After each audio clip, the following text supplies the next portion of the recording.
오늘 하나님의 말씀은 히브리서 9장 11절로 22절입니다. 앞서서는 이게 옛 언약의 예법이에요. 여기에는 오늘날 뒤 11절로부터 22절까지는 새 언약의 예법에 관해서 말하고 있어요. 그러니까 우리가 9장 1절로부터 10절까지를 보면 이런 이야기가 있습니다. 1절에 첫 언약에도 섬기는 예법과 세상에 속한 성도가 있더라. 그러니까 하나님이 이스라엘 민족을 가나안 땅에서 인도하여 내신 후에 시내산에서 40일 동안 머물면서 그들에게 하나님의 말씀을 어떻게 지켜야 하는지를 가르쳤어요. 그 시내산 40일 동안 머무는 동안에 이 모세에게 다 가르쳐 있단 말이에요. 그리고 그때 또 그 성소, 즉 성막을 어떻게 질 것인가, 하나님이 계시는 이동하는 이제 성전인 거죠. 그래서 그거를 성막 이렇게 불렀는데, 그래서 그 성막을 담당하고 그걸 걷었다가 다시 쳤다가 이렇게 하는 게 이제 12지파 중에서 레위 지파잖아요. 그럴 때 어떻게 해야 되는지, 그 다음에 죄를 지었을 경우는 어떻게 하고 매일 하나님께 드리는 예법은 어떻게 하는지, 그런 거를 다 정했단 말이에요. 그래서 여기도 보면 9장 2절, 3절, 4절에 보면 예비한 첫 장막이 있고 그 안에 등잔대와 상과 진설병이 있으니 이를 성소라 일컫고, 또 둘째 휘장지에 있는 장막을 지성소라 일컫나니 금 향로와 사면을 금으로 싼 언약궤가 있고 그 안에 만나를 담은 금 항아리와 아론의 쌍난 지팡이와 언약의 돌판들이 있고 그 위에 속죄소를 돕는 영광의 그룹들이 있으니 이것들에 관하여는 이제 낱낱이 말할 수 없노라. 이 구약을 우리가 출애굽기하고 레위기를 읽어보면 이 성소를 어떻게 만들었는지, 그 규모가 어떻게 되는지가 다 나와 있어요. 아주 세세하게 다 나와 있어요. 그래서 이스라엘뿐만 아니라 우리나라에도 여러 곳에 성소 박물관이나 혹은 이 성막을 그대로 모형으로 재현해 놓기도 하고 그 크기대로 그렇게 해 놓기도 한 곳도 있습니다. 그게 이제 제일 담이 이렇게 쳐져 있고 그 다음에 그 담 안에 성막을 이렇게 딱 만들어놨죠. 그럼 앞에 뜰이 있고 거기에다가 이제 번제단, 태우는 제단도 있고 씻는 그 물두멍 같은 거 이런 거 큰 놋제단 거기다 이제 씻고 심승 뭐 이러는 것도 있었고, 이제 이 성막이 있어요. 텐트 같은 된 그 성막 안으로 딱 들어가면 성막이 둘로 구분돼 있어요. 그 안이 직사경망인데 앞을 이제 성소 그래갖고 거기에 7 등잔을 올려놓은 등잔대가 있었고, 그 다음에 일주일에 한 번씩 안식일마다 그 진설병 그 위에다 올려놓는 그 구운 빵 그거를 갖다가 올려놓는 그 상이 있었어요. 그리고 그게 좌우에 있었고 앞에 정면에 이제 금향단이 있었어요. 향불을 피웠어요. 이 촛대 불을 그 밤에 저녁에 촛대 불을 켜서 아침에 와서 촛대 불을 끄잖아요. 이걸 정리하고 그럴 때 이 앞에 향로에다가 향을 피웠습니다. 그 향 만드는 그 방식도 다 하나님께서 말씀을 해주셨고, 그리고 그 금향로가 있는 곳에 딱 그 장막이 또 있단 말이에요.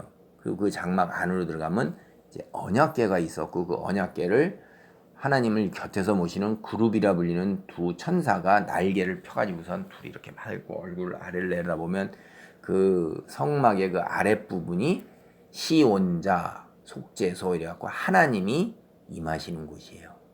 그 대제사장이 이 지성소라고 부르는 지극히 거룩한 성소단 지성소는 1년에 한 차례 들어가는 거예요. 대속죄일 날 들어갔을 때 피를 뿌려서 거기서 이제 거기다가 제사장들의 피와 백성들의 죄를, 제사장들의 죄를 속하기 위한 피 이런 거를 거기다 뿌리는 거예요.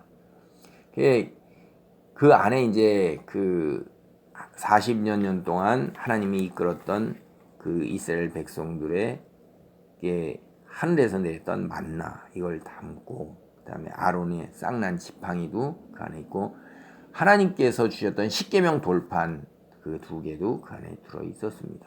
그래갖고 항상 이게 죄를 없애기 위해서는 1년의 대속죄일 뿐만 아니라 평상시에도 죄를 속죄 제사를 드릴 때는 짐승을 잡아서 소, 양, 염소 혹은 비둘기 이런 걸 잡아서 피를 흘려서 그 잡기 전에 손으로 안수해 가지고선 죄를 갖다 그쪽에다가 전가시킨 거예요. 넘겨주는 거예요. 그래서 죄 없고 흠 없는 그 짐승이 이 죄값으로 자기가 죽어가는 거예요. 그러니까 피 흘림이 없다. 피는 생명이거든요. 성경에 보면. 그래서 하나님이 피를 먹지 말라고 그러는 건데 이것이 없이는 속죄함이 없어요. 죄는 속함이 없어요. 이거 하나님께서 그렇게 정하신 거예요. 왜 이렇게 정하셨을까? 죄라는 게 얼마나 끔찍하고 무서운 것인가 하는 거를 하나님께서 우리에게 일깨워 주실 뿐만 아니라 하나님이 처음에 세상을 창조하셨을 때 우리를 창조하시기 이전부터 하나님이 계시는 영계에 하나님이 창조하신 천사들이 있어요. 그 천사들은 하나님을 섬기고 그 다음에 이후에 물질 세계인 우리가 사는 이 세상을 창조했을 때 우리를 돕는 그런 영적인 피조물로서 하나님이 천사들을 거느리고 계셨는데 그들 중에서 이제 권능이 너무 크니까 천사장들이 있어요. 미가엘이나 가브리엘 같은 사람들 이런 거 우리가 보면 천사장인데 그런 천사장 중에서 스스로 하나님의 위치에 올라서고자 하는 그 악한 천사가 생겼고 그들을 또 따르는 무리들이 또 천사들 중에서도 이제 글로 따르고 그렇게 하는 무리들이 생겨서 하나님께서 이들의 죄를 어떻게 심판하실 것인가 하는 거를 이들은 결국 하나님께 대항하는 것은 그 죄는 용서함이 없다. 용서함이 있으려면 생명으로 대신해야 된다 하는 거를 이미 우리가 사는 세상을 만드시기도 전에 예수님께서 창세전에 우리가 악한 사탄에게 넘어가 가지고 하나님을 대적하는 무리에 속해서 그렇게 원래 하나님께 경배하고 예배하는 그런 삶이 아닌 하나님을 대적하는 삶을 살게 될 것을 내다보시고 예수님을 통해서 이 원래대로 악한 사탄의 세력이 파괴시켜 놓은 것을 회복시키실 것을 미리 마련을 하시고 내다보시고 전지전능하신 분이니까 그렇게 하시고 난 후에 창조를 하신 거예요. 그래서 그 예수 그리스도의 피 하나님 당신이잖아요. 당신의 생명을 내놓는데 사탄이 대적했을 때 하나님께 이야기할 거리가 안 되는 거예요. 하나님이 어떻게 했어요? 당신의 목숨으로 당신이 창조하신 피조물들의 죄의 값을 치루었으니까 사탄은 뭘로 치러야 돼요? 사탄의 죄값은 사탄의 목숨으로 치러야 되는 거예요.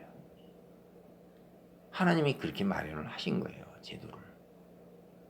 그래서 이 악한 영들은 하나님 스스로가 죄값에 대해서 하나님을 대적한 죄값을 하나님의 목숨으로 치러서 우리를 얼마나 사랑하셨으면 당신이 창조해 놓으신 피조물을 다시 만들 수도 있는데 토기장이가 그릇이 잘못되면 깨트려 버리고 다시 굽고 다시 만들어요. 우리 도예가들도 보면 그런 게 너무나도 많아요. 이천 같은데 도자기 가마 같은데 가보면 그런 것들이 너무나 많고 우리 몸은 멀쩡하거나 살짝 기스 있어서 그냥 줬으면 좋겠는데도 그 사람들은 그걸 사정없이 다 깨트려 버린단 말이에요. 그러니까 하나님이 우리를 다 일거에 싹 쓸어버리고 새로 온전하게 딱 창조하실 수도 있지만 얼마나 지극히 사랑하셨으면 당신의 목숨으로 우리를 대신을 하셨겠어요. 그래서 그 것을 깨닫게 하기 위해서 이와 같이 성소와 그 다음에 섬기는 예법을 모세에게 주신 것입니다. 그러니까 모세에게 줬던 첫 언약, 우리가 하나님만을 섬기리이다 라고 이스라엘 민족이 모세를 중보자로 세워서 하나님과 약속을 했어요. 이게 첫 언약이에요. 그때 우리가 잘못했을 경우에는 우리가 하나님께 잘못했을 때 나와서 걔 생명으로 짐승을 잡아서 피를 뿌려서 속죄함을 얻고 만약에 우리가 하나님을 떠났을 경우에는 그 죄값을 우리가 다 감당하는 걸로 언약을 맺은 거예요. 그러니까 이 모세 언약을 첫 언약이라고 그러는데 이때도 예법이 있었고 하나님이 1년에 한 차례씩 임재하시는 성소가 있잖아요. 그래서 이것이 뭐냐 하면 사실은 모형이에요. 제가 처음에 말씀드린 것처럼 하나님이 하나님께 대항한 죄값은 생명으로 대신하도록 하나님 스스로의 생명으로 대신하는 놀라운 은혜와 사랑과 능력을 보여주신 거예요. 이 사탄도 자신의 생명으로 그 하나님을 대항한 값을 치러야 되는 거예요. 사탄이 자신의 생명을 내놓는 게 뭐겠습니까? 영원히 지옥의 무정행에 갇혀서 다시는 거기에서 나오지 못하는 거죠. 영원한 벌, 영원한 형벌에 처해지는 거예요. 그러니까 우리는 이거를 보면서 믿음의 자리에 있어야 된다는 걸 깨닫는 거고, 어쨌든 그런 모형을 미리 모세 첫 언약을 통해서 우리에게 보여주신 거예요. 온전하게 이루어질 언약, 새 언약이 뭐냐? 예수 그리스도께서 이 땅에 오셔서 당신의 목숨으로 피를 흘려서 피값을 치루어서 하나님을 대항한 인류의 죄를 다 사하고, 그리고 원래 하나님이 창조하고 의도하셨던 하나님을 섬기고 찬양하고 경배하는 속에서 풍성하고 아름다운 삶, 보시기에 좋았더라는 온 우주로 다시 회복시키시는 것입니다. 그렇게 회복시키시기 위해서는 그 죄값을 반드시 치러야 되는 거예요. 하나님을 대항했던 그 죄값, 하나님을 믿지 않았던 죄값, 그거를 처리해야 되는 거예요. 그것을 하나님께서 어떻게 하시겠다는 것을 첫 언약을 통해서 보여주셨고, 예법을 마련했으니까 그 불완전한 첫 언약을 온전한 새 언약으로 이제 바꾸어 놓으신 것입니다. 이스라엘 민족이 만약에 첫 언약 때에 성공을 했다고 그런다면 굳이 예수님이 오실 필요가 없어요. 이스라엘 민족의 그 언약이 전 세상 사람들에게 다 퍼져서 그 언약대로 우리가 따라 살면 되는 거거든요.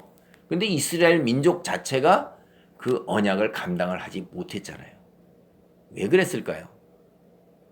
인간은 스스로 자기의 행위로 정결하고 의로움에 도달할 수가 없어요. 하나님도 그걸 보시고 다 아시고 계시는 거예요. 우리가 어떤 행위를 한다 하지라도 그 속에 정말로 선함이 있을까를 스스로 생각을 해보세요. 나는 죄와 상관이 없어. 나는 도덕적으로 깨끗한 사람이야. 나는 법적으로도 깨끗한 사람이야. 라고 얘기할지라도 예수님의 기준, 예수님이 오셔서 말씀하신 기준이 뭐예요? 마음의 동기만, 생각만 품어도 그게 행위한 거와 같다고 그랬어요. 우리 인간들이 만들어낸 그 도덕 기준에도 결과주의가 아니라 동기주의라는 게 서로 맞서고 있습니다. 결과주의는 겉으로 드러난 행동만 보고서 이야기를 하는 거예요. 그래서 그게 어떠한 결과를 가져왔느냐? 그게 선한 결과를 가져왔으면 악한 동기에서 그렇게 했을지라도 그거는 옳다는 얘기예요. 받아들이기가 좀 이상하지요. 그런데 동기주의는 마음을 선하게 먹었으면 결과가 악하게 되어서 모두를 멸망으로 몰아내친다 할지라도 그 도덕적으로 옳다고 얘기해야 된다는 거예요. 이것도 뭔가 이상하잖아요. 우리 인간이 하는 일이란 건 다 이런 거예요. 그런데 동기주의라는 게 이게 얼마나 무서운 것입니까? 동기주의에 가까운 것이 칸트의 의무론인데, 칸트의 의무론은 현실 세계 속에서 너무나 무겁고 엄숙해서 받아들일 수가 없는 거예요. 거짓말을 하면 안 된다. 딱 그렇게 맞습니다. 칸트가 그렇게 했을 때 하나도 예외가 없는 거예요. 그래서 이 칸트의 의무론, 엄숙주의, 칸트 윤리학설을 비판하는 다른 윤리학자들이 뭐라고 그러냐면, 게슈타포가 와가지고선 너 유대인 숨겼지 하면 인류의 사랑에서 유대인을 숨긴 사람이 울면서 네 숨겼습니다 이렇게 정직하게 말해야 된다는 거예요. 이게 현실에서 받아들이기 굉장히 어렵지 않습니까? 그리고 우리는 화이트 라이라고 해갖고 모두를 즐겁게 하고 아무에게도 해가 안 가는 그런 거짓말은 해도 괜찮다 현실적으로 그렇게 생각하면서 사는데 그런 말도 절대 해서는 안 되는 거예요. 옆에 사람에게 있는 그대로만 언제나 늘 그대로 얘기해야 되는 거예요. 내 옷이 참 잘 어울리네. 그러면 속으로는 별로야. 이렇게 하면 안 된다는 거예요. 이 동기주의가 이렇게 무서운 겁니다. 예수님이 뭐라고 그랬어요? 여자를 쳐다보고 음욕을 품기만 해도 이미 간음한 것과 같은 것이요. 형제를 보고 바보라고 욕을 해도 살인한 자와 같다고 그랬어요. 아니, 형제 보고 화를 안 낼 수 있는 사람이 있나요?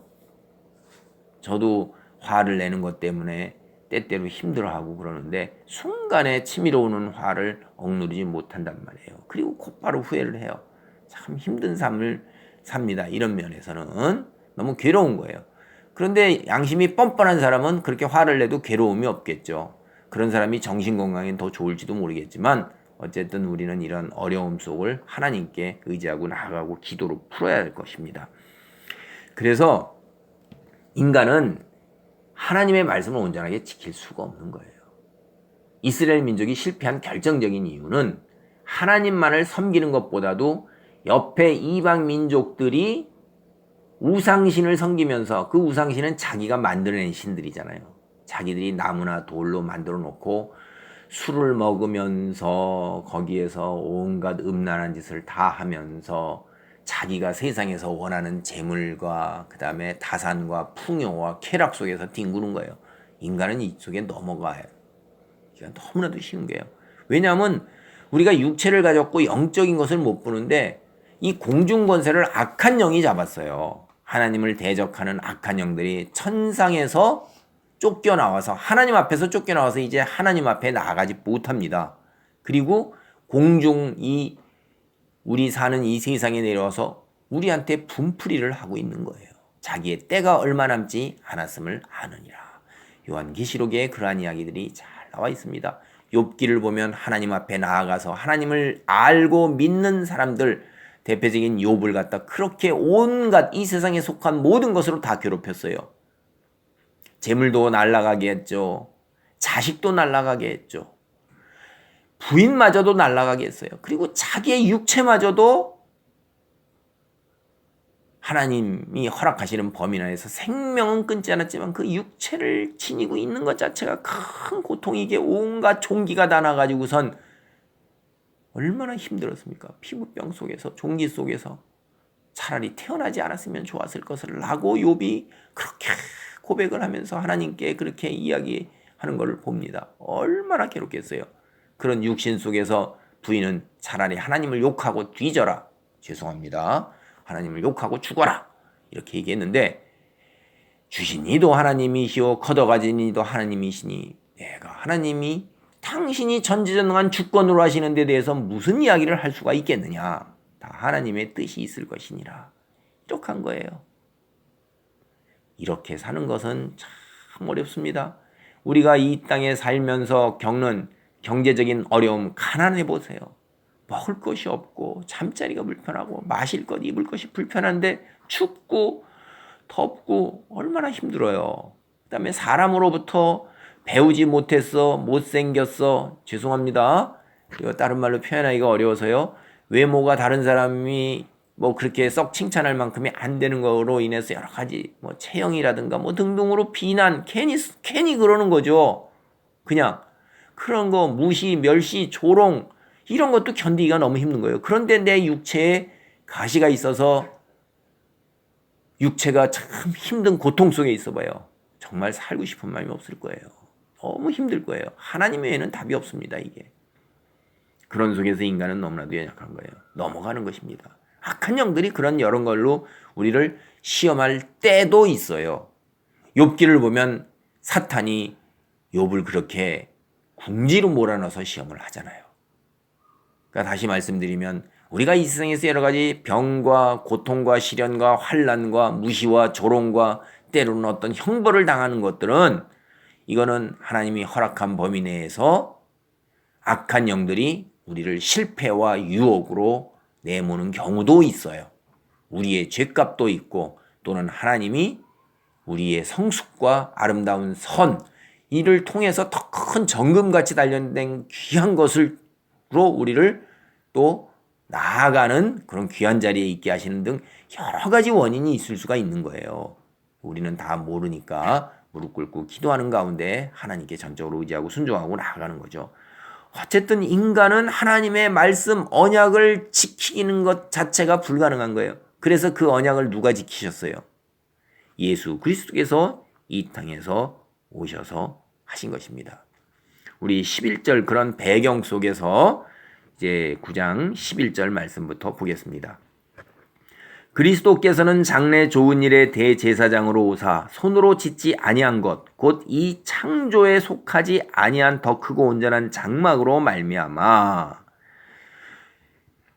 우리가 지금 하나님이 예수님이 오시는 것이 이제 창조의 회복이잖아요. 장래 좋은 일에 창조의 회복에서 우리를 위해서 우리의 죄를 속하는 대제사장으로 오신 거예요.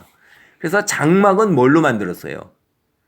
모세에게 하나님께서 이미지를 보여주시고 세세히 말로 다 설명을 하셔서 이스라엘 민족들이 가나안 땅으로 나올 때 애굽 땅에서 가져왔던 온갖 진귀한 것들을 다 내놔서 그걸로 보면은 거기에 보면 손재주 있는 사람들이 참 많았어요. 하나님께서 이름도 직접 지명을 하십니다. 그리고 그 손재주 있는 사람들을 돕는 사람들 다 모아서 지금 말씀드린 온갖 거를 다 만든 거예요. 장막서부터 그다음에 기둥서부터 성막, 금등잔대, 성수에 쓸 그릇 온갖 거를 다 만드는데 그 만든 거 다 손으로 만든 거잖아요. 근데 우리 그리스도를 성전이라고 합니다. 그리스도 자체가 성전이에요. 하나님이 계신 성전이라고 해요.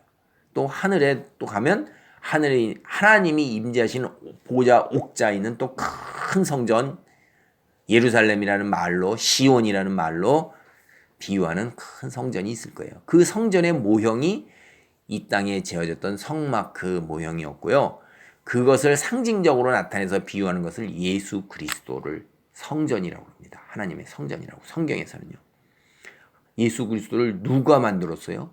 손으로 만든 게 아니에요, 이게. 그렇죠? 여기서 얘기하는 거는 이 창조에 우리가 사는 이 세상의 창조에 속하지 아니한 더 크고 온전한 장막. 창조가 이루어지기 이전부터 먼저 계셨던 예수 그리스도 그분을 말씀하시는 것입니다.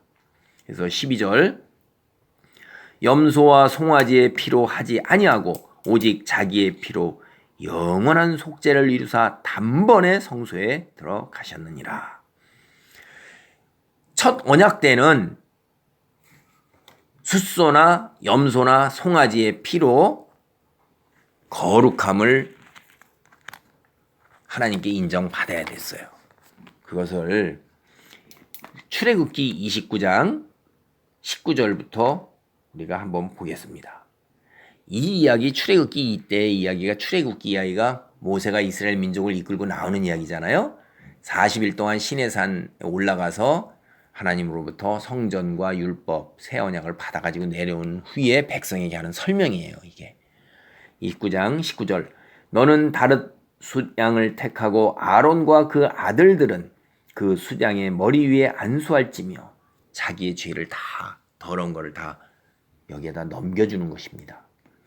너는 그 숫양을 잡고 그것의 피를 가져다가 아론의 오른쪽 귓부리와 그의 아들들의 오른쪽 귓부리에 바르고 그 오른손 엄지와 오른발 엄지에 바르고 그 피를 제단 주위에 뿌리고 제단 위에 피와 관유를 가져다가 아론과 그의 옷과 그의 아들들과 그의 아들들의 옷에 뿌리라. 그와 그의 옷과 그의 아들들과 그의 아들들의 옷이 거룩하리라. 하나님께서 이렇게 흠없고 죄 없는 짐승의 피로 생명으로 흠 있는 인간의 죄, 그 다음에 물건들, 사물들의 죄를 깨끗하다고 선언을 하시는 거예요. 이렇게 하나님이 언약을 맺으신 것입니다. 그런데 예수님은 어떻게 하셨어요? 당신의 피를 직접 흘리신 거예요. 십자가에서 당신의 피.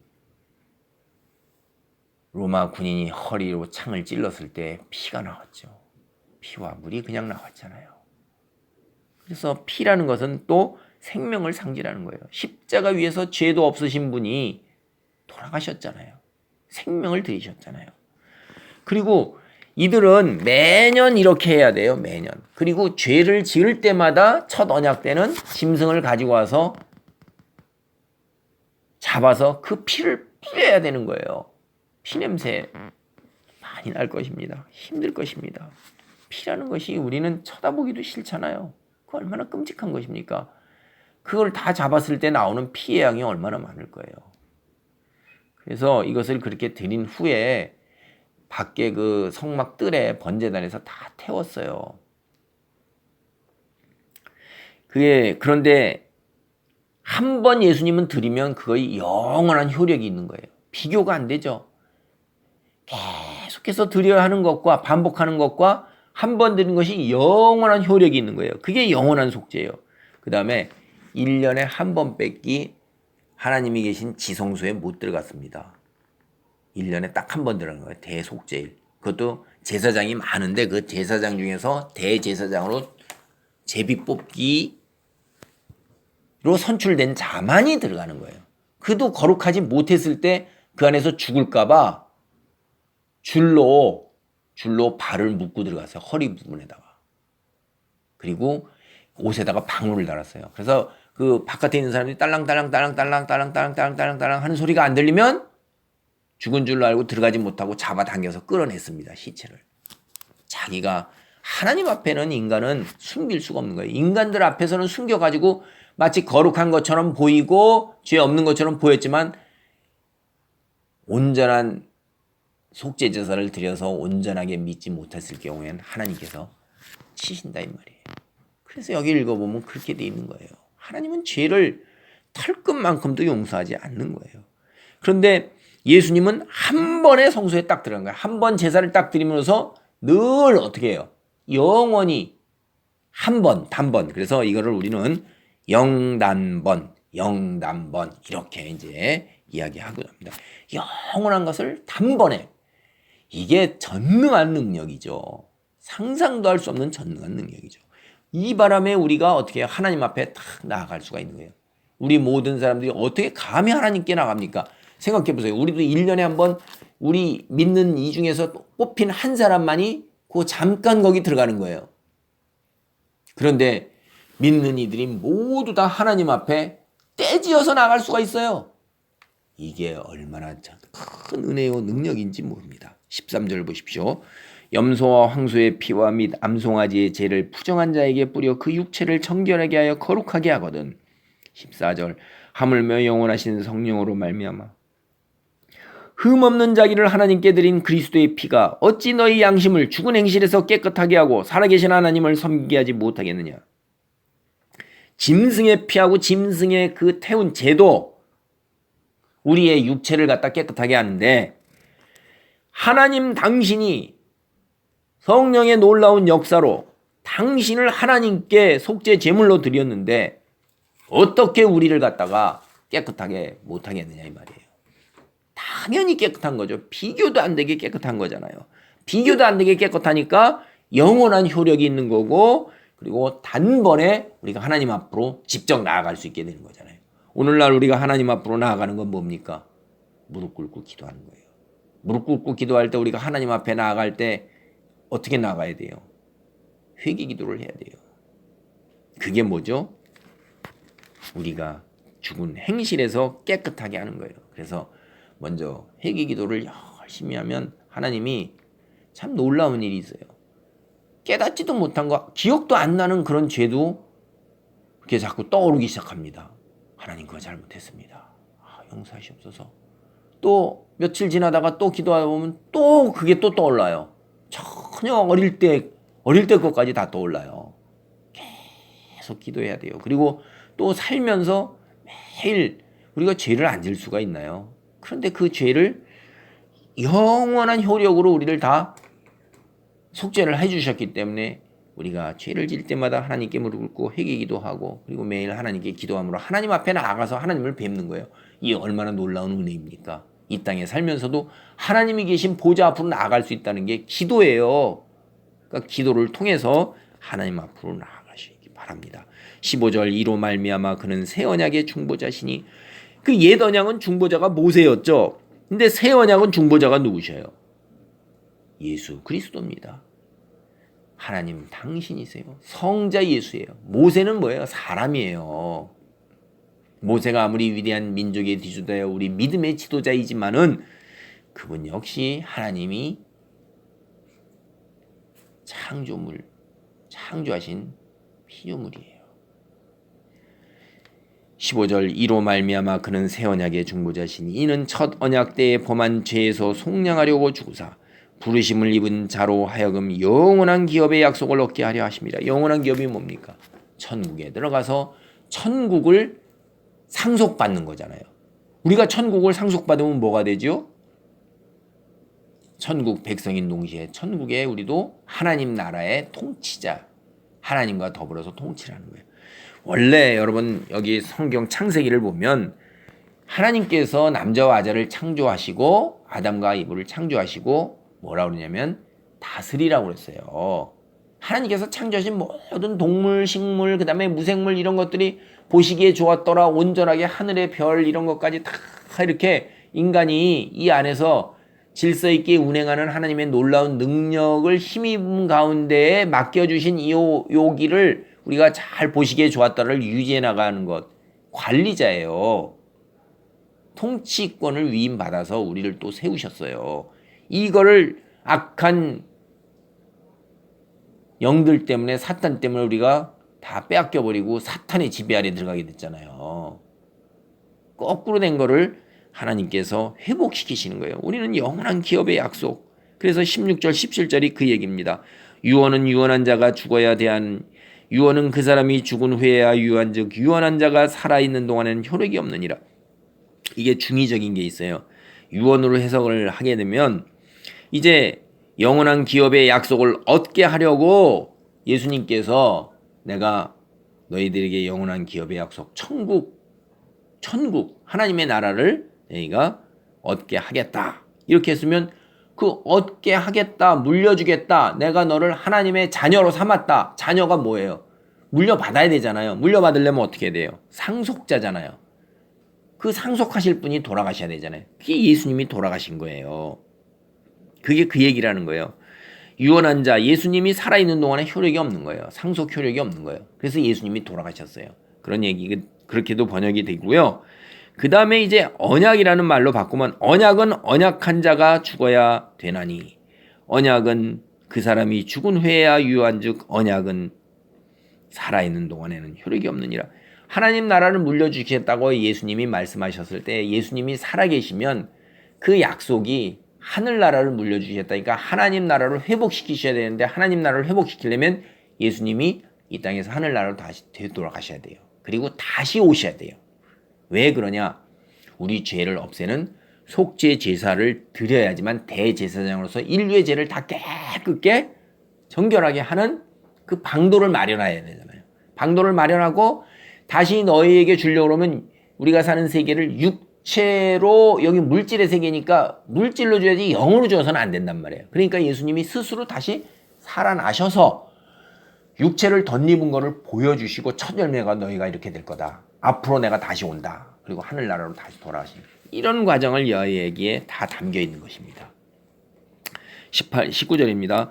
모세가 율법대로 모든 계명을 온 백성에 말한 후에 송아지와 염소의 피 및 물과 붉은 양털과 우슬초를 취하여 그 두루마리와 온 백성에게 뿌리며 이르되 이는 하나님이 너희에게 명하신 언약의 피라 하고 또한 이와 같이 피를 장막과 섬기는 일에 쓰는 모든 그릇에 뿌리니라.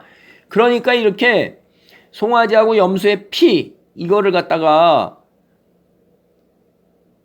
정결하게 하는 거룩하게 하는 피를 우슬초라는 그 이제 이렇게 풀로 생각이 돼요. 지금 정확히는 잘 몰라요. 그런데 갈대 종류와 같은 풀이 아닐까 그렇게 그런 풀로 이렇게 묶은 단을 풀을 푹 찍어가지고 그거를 그릇과 옷과 이런 데다 다 뿌리는 거예요. 그 핏방울을 다 맞는 것입니다. 핏방울을 맞을 때 어떻게 되겠어요? 백성이 쫙쫙 우리 물 뿌려서 왜 물싸움 할 때 물 뿌리잖아요. 핏방울을 맞을 때 그 피가 내게 육체의 감각을 지닌 사람에게 그냥 와서 닿는 것입니다. 말로 관념적으로 하나님은 우리를 일깨우시는 것 먼저 일깨우신 다음에 우리의 감각을 일깨워서 그걸 직접 보게 하세요. 성만찬도 마찬가지세요. 말로 해도 되는데 우리의 목구멍을 통해서, 우리의 코를 통해서, 우리의 입을 통해서 씹게 하시고 삼키게 하셔요. 그래서 지식적으로 알고 온몸으로 다 알게 하시는 거예요. 하나님의 놀라운 능력이십니다. 그래 여기 이게 어디서 나오는 거냐면 우리가 보면 출애굽기 24장 8절 말씀에 이게 그냥 그대로 딱 나오고 있어요. 24장 8절 말씀에 뭐라고 돼 있냐면 우리가 보면 24장 8절에 모세가 그 피를 가지고 백성에게 뿌리며 이르되 이는 여호와께서 이 모든 말씀에 대하여 너희와 세우신 언약의 피니라. 이 피를 그냥 뿌리잖아요. 그 앞에 보면 더 나와요. 모세가 피를 가지고 반은 여러 양푼에 담고 반은 제단에 뿌리고 언약서를 가져다가 백성에게 낭독하여 듣게 하니 그들이 이르되 여호와의 모든 말씀을 우리가 준행하리이다. 그래서 피를 가지고 백성에게 뿌린 거예요. 백성들이 그 핏방울을 다 맞는 것입니다. 이렇게 언약식을 거행을 한 거예요. 그런데 이거를 지키지 못하잖아요. 인간은 그런 거예요. 나 지킨다고요? 나는 지킬 수 있다고요? 저는 그렇게 생각 안 합니다. 성경은 아무도 지킬 수가 없어요, 인간은. 그래서 성령의 능력을 덧입어야 되는 것입니다. 기도에 힘써서 우리가 이 말씀 따라서 언약의 능력 안에 머물 수 있도록 그런 믿음을 가질 수 있도록 그리고 그 속에서 하나님의 은혜를 누릴 수 있도록 늘 기도해야 돼요. 그리고 성경 말씀 읽어야 돼요. 그리고 예배에 참석해야 됩니다. 22절 율법을 따라 거의 모든 물건이 피로써 정결하게 되나니. 그렇죠. 하나님이 그렇게 세웠으니까 이 율법을 따라서 피로 탁 했을 때 다 거룩하다고 하나님이 선언하시는 거예요. 창조주 하나님이 선언하시는데 어떻게 되겠어요? 근데 이런 피 흘림이 없은즉 사함이 없느니라. 하나님이 그렇게 만들어 놓으셨다고 제가 그랬잖아요. 당신의 죽음으로 피를 흘려서 죄값을 다 사하게 하는 거예요. 하나님에게 대들었던 악한 영 사탄 핏값을 치러야 되는 거예요. 목숨을 내놔야 되는 거예요. 하나님이 이렇게 만드신 것입니다.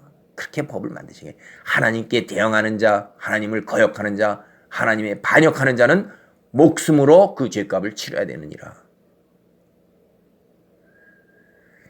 예수 그리스도께서 이 땅에 오셔서 목숨으로 그 값을 치르셨어요. 그리고 복음을 선언하셨어요. 그런데 안 믿어요.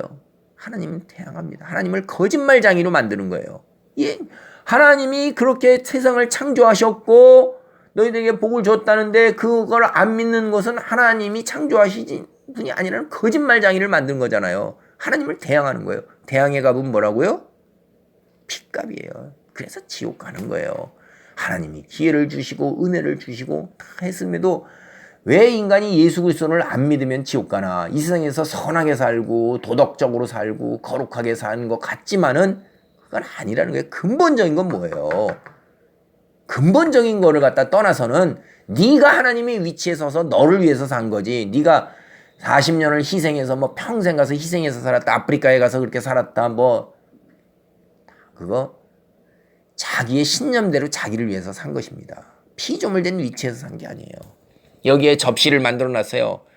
그리고 여긴 간장 종지를 만들었어요. 간장 종지로 살라고 그러니까 난 간장 종지가 싫소. 그리고 나는 접시로 살래요. 지를 위해서 지가 접시로 살아간 거죠. 근데 누구 맘이에요? 토기장이 맘이라 이 말이에요. 토기장이가 변기로 만드는 난 변기가 싫소.